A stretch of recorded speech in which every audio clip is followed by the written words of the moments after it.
So, I was recently doing some research for another video that I'm planning on doing in about a month or so. And for that, I went and looked at a tweet by Sal Grover, who many of you may remember is a gender critical TERF who has repeatedly deadnamed and attacked trans people after people made sincere, good faith, and understandable critiques of her app, which I made a video about over on my main channel last week.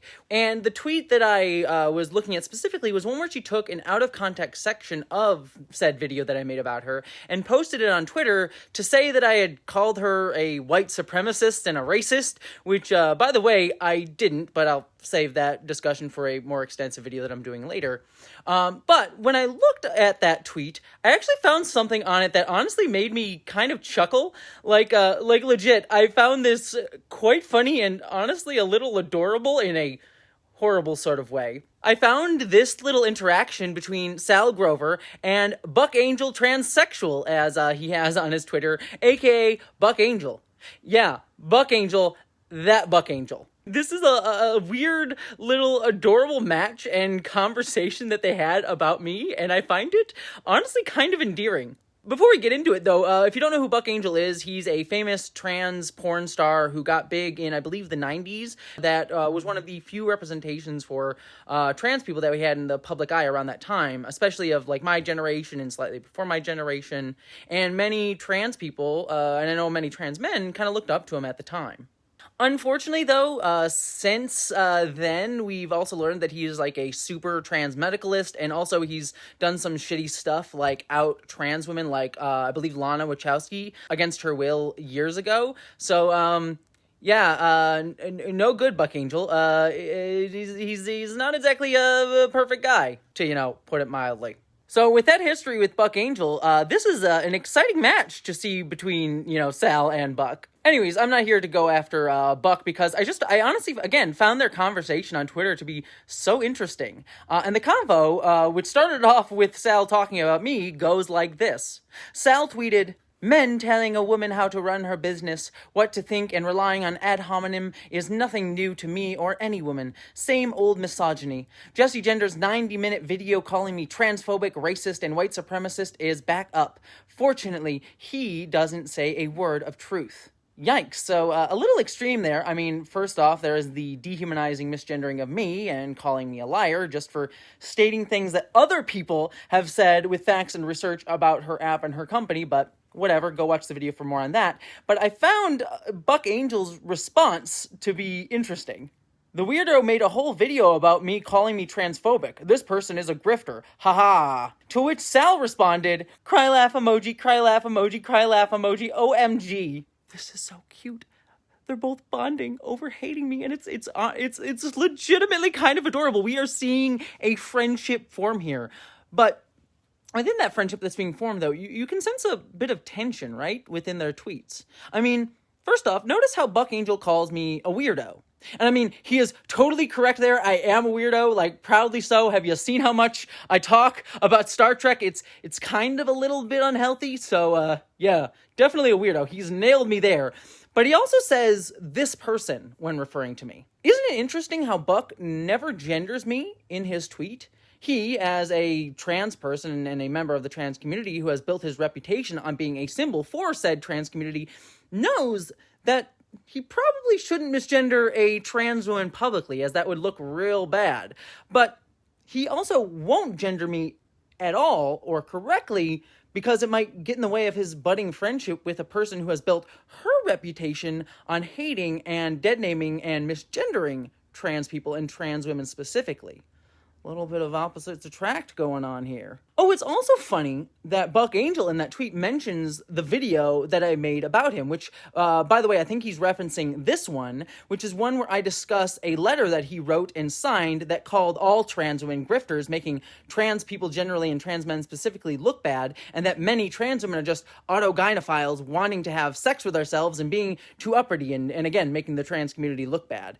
It's the same letter that he signed alongside trans man Scott Nugent, who recently appeared in Matt Walsh's What Is Woman, to also spread a similar narrative around trans people and gender ideology. So I guess Buck must have watched that video, and it's funny considering what that video is about because he says that I'm a grifter. though, because I made that video in good faith, just trying to explain the issues surrounding what he was talking about in that video. And so, being honest, I'm kind of a little bit sad that he called me a grifter, but you know, whatever. He's allowed to have his opinion. I'm not here to tell people how to think about my content or to view my content. I just make the content and people are going to have their reaction. He's allowed to have his own opinion on my content. That's perfectly fair. But I actually was just kind of curious what Buck Angel has been doing lately. And actually, I went and took a look over at Buck Angel's Twitter, and I'm actually excited that he's doing so well. I mean, he's been doing a lot over there. I mean, he shared out the recent J.K. Rowling Image Rehabilitation podcast, where J.K. Rowling has tried to downplay her transphobia, especially her transphobia towards trans women. He shared an article from TERF news source Redux that has vilified a trans woman that I debunked in this video, by the way, coincidentally. He shared out a few disinformation articles around trans people. But I mean, these are other people's things that he's been sharing. He's been doing a lot himself. I mean, he's clearly doing well because he's been selling a lot of stuff. He's sold t-shirts, more t-shirts, even more t-shirts. His sexual stimulants, which we all know from other big names who sell similar things, are always, you know, reliable and work.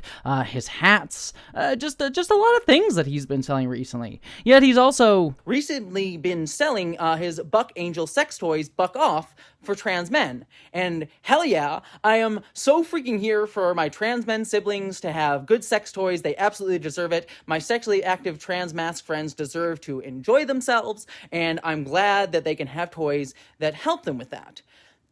Though, I did do some research, and I found that Buck Angel's sex toys, Buck Off, are actually allegedly kind of cheaply made and use TPE, which is a porous material that actually harbors bacteria when used and is actually really bad to use as a sex toy for trans men because it's actually given a lot of trans men UTIs. Which is yikes. It's kind of bad to make kind of cheaply made, you know, sex toys. I mean, there are good sex toys for trans men, like Coda by Fantasticox, which has some really amazing stuff, or Woody from Hancock's, which personally a trans mask friend of mine uses and has told me that he absolutely loves. And by the way, I'm not making any money by mentioning these trans mask sex toys, and I don't even think the people who make these sex toys have even heard of me ever. I just think that they make good products, according to my trans men friends who support me as a trans woman, as I know most trans men do. Most trans men do support trans women, as opposed to certain other trans men. So it seemed interesting to me that these toys made by Buck Angel's Buck Off just appear to be trying to make some quick money by using his name. Kind of like how Sal Grover uses transphobia to say that a trans woman is attacking her in order to sell her app. And then I also found the gender critical subreddit that no longer exists. It can be recreated on Giggle Talk. Ooh, okay. Listeners, take note of that. That's interesting. Yeah. I wonder what that kind of thing could be called. Like they're grifting people. Huh. Well, seems like those two would make a good match then. And I am so glad for them because it seems like they're becoming bigger friends because this was not their last interaction, and it was not their last interaction over me. Because 7 days later on Twitter, Sal Grover tweeted about my video again saying, "Human eyes can spot the man in this picture." And actually, if I look, I can't really see the man that she's referring to in that picture. I should put it right over there so you can see it. Do you see the man in that picture? It's just a picture of the thumbnail that I used in that. Oh, she means me. Dehumanizing and dead-naming me again. Ugh. I see what she's doing there. That's kind of fun. It's like a Where's Waldo of transphobia.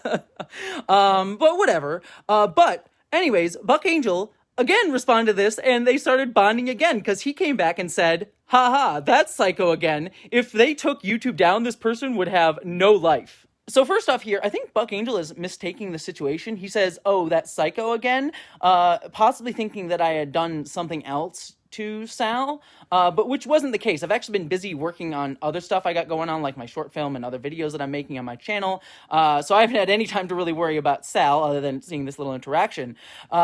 Instead, actually, what happened was Sal came back to my video 6 days later, apropos of nothing, just to dehumanize me in a tweet. Which means I must be kind of like living rent-free in her head if she has to come back 6 days later to try to come at me again. But anyways, you know, besides that, Bunk Angel here calls me a psycho, which is a bit ableist if you ask me, but again, he doesn't misgender me, but neither does he gender me, either way, and he and Sal have a good laugh over me not having a life. I'd argue that they have no life even with YouTube up and running. Haha, and then there is that. It's true, I don't have much of a life, that is actually true. It is mostly YouTube videos and Star Trek for this gal. And you know what? That's actually okay. I live a good life. I think it's pretty solid. You know, I'm happy. I got my lower decks and I got, you making videos. I'm making things. I'm able to pay my bills. I mean, who really needs anything else? But anyways, I gotta wrap this video up soon because I actually have a meeting for my short film that I'm doing and I'm hanging out with friends later tonight. So I gotta wrap this up. So I kind of wanted to just share this little interaction between these two because I just kind of found it fascinating and interesting. Also, it's also interesting that Sal uses they for me in that one tweet about me. It's almost as if she can use they as a singular and as a gender neutral. Huh. Weird that. Anyways, like I said, I just wanted to share this interaction. I didn't make this, I didn't share this video for you to feel bad about me. Please don't go to the comments and say, oh, Jessie, I'm sorry that happened. I appreciate it. I'm glad that you empathize. It is a bigoted lady and a transmedicalist jokingly dehumanizing me publicly in front of their audience of thousands of people. So it's not like a great thing that happened, but I'm personally doing great. I'm doing actually really fine. And I also would ask you to not go tweet at them after this. I didn't make this for you to go defend me. I don't need defending, and honestly, just going at them just boosts their algorithm anyways. I earnestly, I do not care what they think about me. I know some of you won't believe that, but I didn't make this to get back at them. You know, the subtle digs I made at them throughout this were just because I think they've both done shitty things and are continuing to do shitty things, not because they've done shitty things to me, and I just kind of wanted to call it out.